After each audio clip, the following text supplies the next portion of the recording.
Bonjour à tous, j'espère que vous allez bien, je suis ravi de vous retrouver sur la chaîne L'Univers de la maquette des camions de pompiers. Aujourd'hui, nouvel épisode sur le véhicule Magirus Iveco DLB 2612 de chez Italeri en 1.24. Sur la précédente vidéo, on a vu la préparation de la cellule arrière, enfin le support du support échelle, pardon. Donc tout ce qui avait été préparation, un petit peu le collage de différentes pièces, la préparation, la mise en après. Donc voilà, tout a été réalisé. Maintenant, ce que l'on va faire, c'est qu'on va aller venir travailler un petit peu sur la couleur. Qu'est-ce qu'il va y avoir? Vous voyez, sur cette partie ici, donc ce qu'on va faire dans un premier temps, il va y avoir tout ce qui va être masquage, d'accord, parce qu'on a à la fois du rouge qui va être sur le contour et les ridelles qui vont être ici, les rideaux pardon, qui eux vont être en aluminium. Donc travail de masquage là-dessus, voir un petit peu quelle peinture je vais utiliser pour ces différentes parties. Pardon. Dans mon petit coin, ce que j'ai fait, c'est que j'ai travaillé aussi et j'ai mis en peinture différents pièces telles que celui-ci, ou alors la partie qui va recevoir l'échelle par elle-même. Donc tout ça mis en aluminium. Je vous dirai la peinture que j'ai utilisée, et de toute façon il y aura une autre couche à mettre en place, et probablement que celle-ci, en fonction de la place dont je dispose, pouvoir le faire avec vous.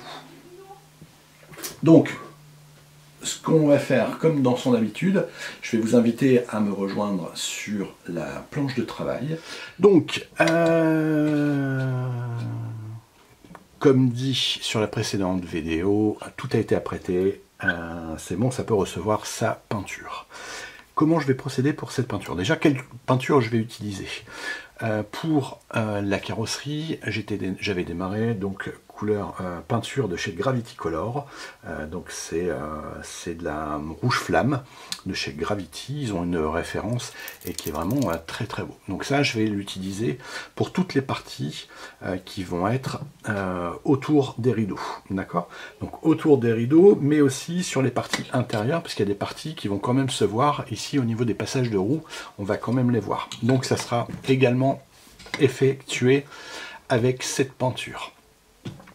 Deuxième peinture que je vais utiliser donc pour les panneaux métalliques, ça va être de l'aluminium de chez Valero. Le Valero, il est ici, la couleur est ici, voilà, qui a un rendu qui est plutôt assez luisant sans trop l'être. Donc moi c'est un petit peu l'effet que je recherche. Comment je vais procéder? Alors ça va peut-être paraître un petit peu bizarre pour certains, mais comment je vais réaliser moi la peinture? Dans un premier temps, ce que je vais faire, je vais venir masquer un petit peu toutes les parties intérieures, parce que dans un premier temps, ce que je vais faire, c'est que je vais positionner cette peinture. Voilà. Une fois qu'elle sera passée, je vais venir la vernir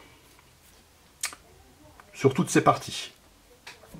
Une fois que tout sera bien sec, une fois que tout sera bien, je vais pouvoir retirer les parties à l'intérieur et m'occuper des rideaux. Alors pourquoi je vais faire dans ce sens? Parce que c'est vrai que ça n'a pas trop... c'est pas trop dans le sens habituel que l'on va le faire. Tout simplement parce que la peinture sur les véhicules de pompiers, elle est bien éclatante, il n'y a pas de problème. Par contre, sur ces parties-là, c'est certes brillant, mais pas étincelant. Alors, je ne sais pas comment... voilà, on va avoir un aspect, je dirais... c'est pas un aspect de brillance. Voilà, ça va réfléchir la lumière, mais il ne va pas y avoir un aspect de brillance. Donc moi, j'ai pas envie de mettre le même vernis sur les rideaux. Donc c'est pour ça que je vais le faire de manière différente et que ça pourrait éventuellement choquer. C'est parce que voilà, moi ce que j'ai envie, c'est qu'il y ait cet aspect-là. Et vous voyez, si je prends par exemple la cabine, qui n'est pas encore tout à fait finie, Hein, si on prend avec le Brilliance de l'autre, eh ben c'est complètement différent. On n'a pas du tout le même aspect. Voilà. Et moi, c'est ce que j'ai envie. C'est d'un côté, j'ai envie d'avoir cette partie vernie et puis la partie métallique hein, qui va être juste ici. Et donc, il va y avoir un contraste et le contraste rend plutôt bien. D'accord? Parce qu'on va pouvoir voir aussi un petit peu tous les dessins qu'il va pouvoir y avoir.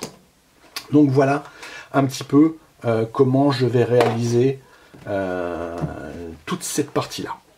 Voilà. Donc, ce que je vais utiliser pour cacher un petit peu les parties et venir faire, je vais prendre de la bande cache. Bon, alors là, j'ai pris de la bande 18 mm hein, parce qu'il me fallait quelque chose d'un peu large, mais pas trop non plus. Ne pas hésiter à bien superposer et puis ne pas hésiter non plus hein, au besoin de je dirais de faire dépasser sur les côtés parce que de toute façon on va venir ensuite le positionner correctement. J'ai obligé de préciser, n'hésitez pas à prendre un cutter neuf de manière à quand vous allez couper que ça soit bien net. Parce que si vous êtes obligé de refaire 2-3 passages ou que ça coupe mal, et puis à chaque fois que vous allez faire un passage, peut-être d'aller abîmer un petit peu toutes les parties dans le fond. Donc, voilà. Avec un petit cure-dent, moi j'utilise un petit cure-dent, hein, je viens positionner sur le contour, comme ça me donne des bonnes délimitations. Pour pouvoir y aller tout doucement.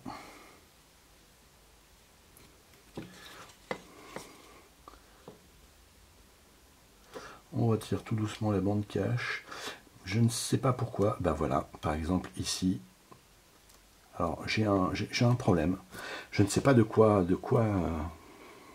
c'est lié, mais j'ai mon apprêt qui part. Voilà, ça fait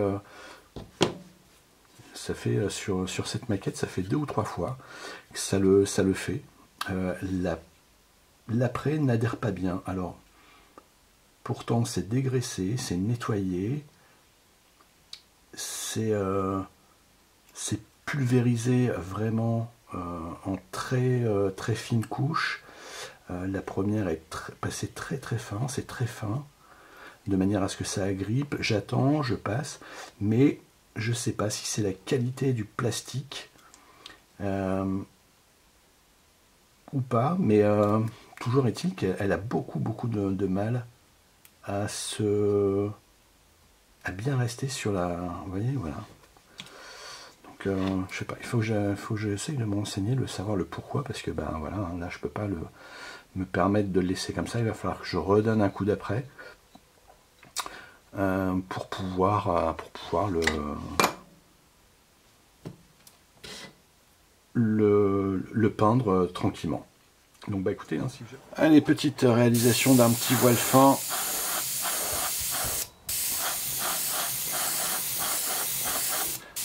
Vraiment pas fait, c'est vraiment pour accrocher.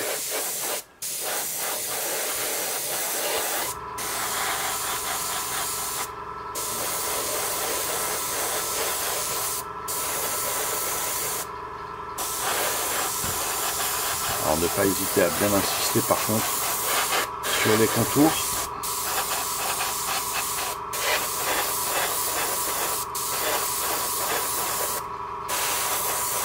Voilà. Et moi l'arrière, ça sera vraiment quelque chose de très léger. Je vais pas chercher quelque chose de couvrant, mais c'est vraiment pour casser un petit peu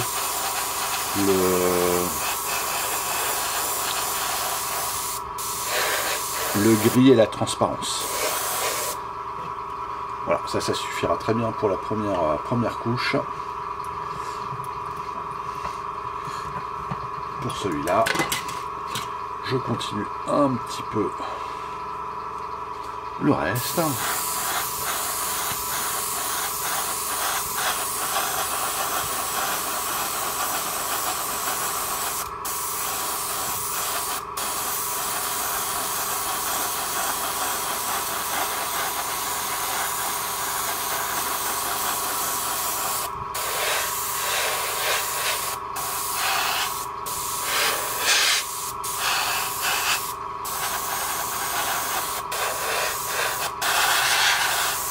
je pense qu'il faudra bien faire attention ici, c'est à toutes les arêtes.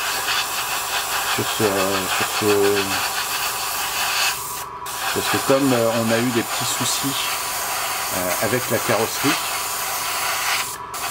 qu'il n'y ait pas de problème une fois de plus au moment du montage et d'avoir des teintes qui vont être différentes. Voilà, là vraiment pour le premier passage, ça suffit amplement. On viendra couvrir beaucoup plus sur le restant des passages. Allez, je continue les autres pièces et je vous reprends pour la deuxième couche. Allez, maintenant au deuxième passage.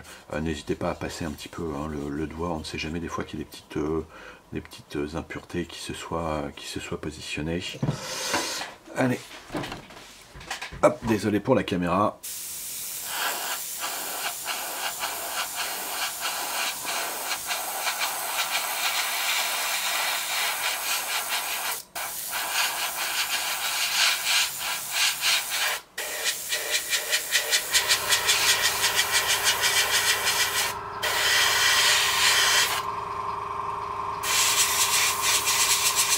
Moi, ce que je cherche toujours, c'est dans un premier temps aller chercher un petit peu toutes les arêtes. Enfin, toujours. Mais quand j'y pense.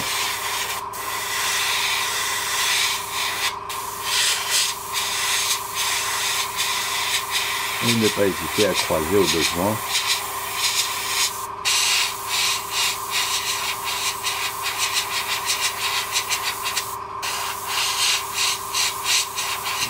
Je vais chercher quelque chose d'un peu plus couvrant. Hop, je ne sais pas si j'étais dans le cadre ou pas. Sachant que de toute façon, il y aura un troisième passage. Parce que comme je l'avais dit, je ne l'ai pas apprêté en blanc. Et on n'a pas une couleur qui est hyper étincelante dès le départ. On a quelque chose d'assez terne. Alors certes, ça sera rehaussé avec avec le vernis, mais ça n'empêche. Allez, troisième et dernier passage. Donc tout à l'heure, je me suis aperçu que j'avais des dépôts dans la peinture, dans la buse, et donc c'est pour ça que j'avais un filet mais très fin. Il y a la différence avec mon aérographe. Je ne vais pas trop m'attarder sur l'arrière, c'est assez couvert pour moi. Je vais juste bien repasser sur les arêtes. Alors c'est pas non plus la peine de charger trop, parce que faut pas oublier qu'il va y avoir les points de colle.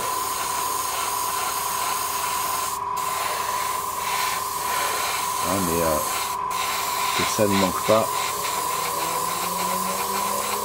Voilà. Et on voit déjà, même si la brillance va disparaître, parce que ça va sécher, mais voilà, que c'est quand même beaucoup plus vif et que ça ressemble plus à un rouge flamme que tout à l'heure. Donc n'oubliez pas, des couches successives. Moi je privilégie 3-4 passages si besoin, plutôt que de mettre une grosse couche dès le départ et puis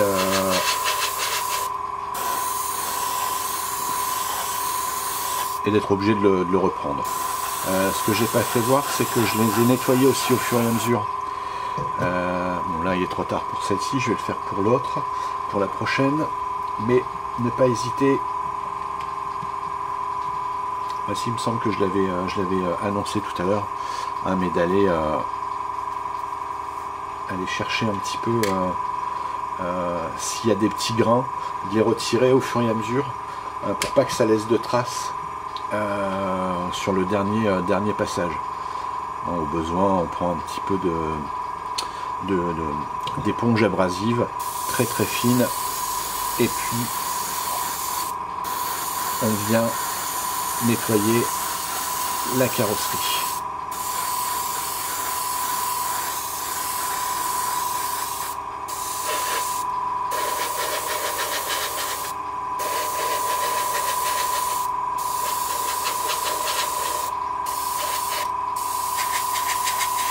Alors j'ai oublié de mentionner quelque chose tout à l'heure par rapport à la peinture. La peinture chez Gravity, faites attention, c'est une peinture qui est prête à l'emploi, mais je vous conseille aussi, ils ont du diluant, parce que parfois elle peut sécher un petit peu dans le fond d'un pot, et ça vous ferait du bien de l'avoir. Faites attention aussi, c'est quand même des produits qui sont assez nocifs. Donc là je le mets pas quand je le fais avec vous, mais prévoyez un masque, parce que très honnêtement la respiration de tout ça peut être nocif à force, hein. Donc prévoyez un masque. Aujourd'hui il y a ce qu'il faut dans les magasins, hein, avec tout ce qu'on traverse. Donc, alors pas la peine de mettre un masque chirurgical, hein, ça ne sert à rien. Prévoyez vraiment des gros masques, des gros masques de carrossier. Vous en avez, hein, dans les magasins de bricolage, même des masques de chantier anti-poussière, ça fera l'affaire. Donc pour conclure la vidéo, je suis venu vernir les pièces. Vous voyez, donc ici, vous voyez, il y a plein de petites impuretés qu'il va falloir que je nettoie, hein, mais je vous ferai voir sur la prochaine vidéo comment réaliser, hein, pour avoir un meilleur éclat. Donc ça a été verni. Toutes les pièces ont été vernies, même celle-ci où j'ai mis un vernis, mais je sais pas celui-ci, je vais vous l'expliquer après. C'était surtout pour préparer, pour protéger un petit peu la peinture. Hein, moi, ce que je voulais entre les deux, c'est vraiment cette différence d'éclat dans les deux. Hein, vous voyez, hop, d'un côté c'est étincelant et de l'autre côté ça réverbère. Contrairement à ce que j'avais annoncé au début de la vidéo, je ne l'ai pas fait en vidéo, le vernis, parce que avec le compresseur, l'aérographe, avec le système d'extraction, il y avait beaucoup trop de bruit et on n'entend absolument rien. Hein, donc ça servait absolument à rien de voir une main s'agiter comme ça. Je pense qu'il y a mieux à faire.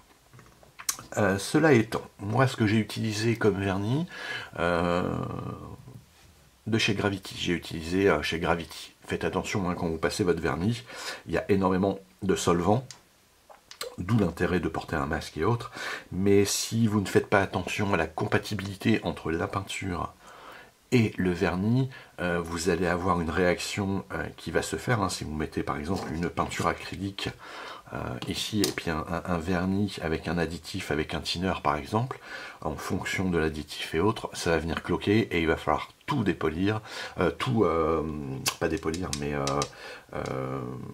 retirer la peinture, décaper pour tout recommencer. Donc faire bien attention au problème de la compatibilité entre les produits, hein, mais ça fera l'objet d'une prochaine vidéo que je ferai par exemple sur quel style de peinture on va utiliser avec le vernis, avec l'après et autres. Donc chez Gravity, vous avez différentes vernis, vous avez ici du vernis clear, donc du brillant, vous avez aussi du satiné et du mat, et vous avez 3 doses du produit initial, une dose additif et une dose d'activateur. D'accord, hein, c'est le truc se fait 3-1-1. Voilà un petit peu ce que moi je suis venu utiliser comme produit. Sur la prochaine vidéo, on va s'attarder sur tout ce qui va être peinture des petits accessoires que l'on va mettre sur le véhicule et sur l'assemblage de celui-ci. D'accord, voilà, et puis on prendra un petit peu ça, parce que vous voyez, j'ai commencé moi à défaire, hein, et comme je vous disais, hein, vous voyez, vous avez pas mal de trucs qui d'après qui est parti, mais c'est pas grave, je vais calfeutrer un petit peu tout ça et puis je vais recommencer tranquillement de manière à ce qu'on puisse avoir, hein, une différence, hein. Mais vous voyez, si avec cette peinture un petit peu le résultat, ça va être très joli. Voilà, bon, sur ce, écoutez, moi je vais poster la vidéo dans peu de temps. Je vais vous souhaiter une bonne fin de week-end, hein, parce que il est dimanche, non samedi. Samedi, avec ce confinement, on est un petit peu perdu. Ouais, on est samedi, il me semble. Je ne sais plus, à vrai dire. J'ai perdu la notion du temps. Donc, enfin bref, passez un bon week-end. Maquettez bien, faites très attention à vous, faites attention à vos proches. Je vous dis à très vite et bye bye.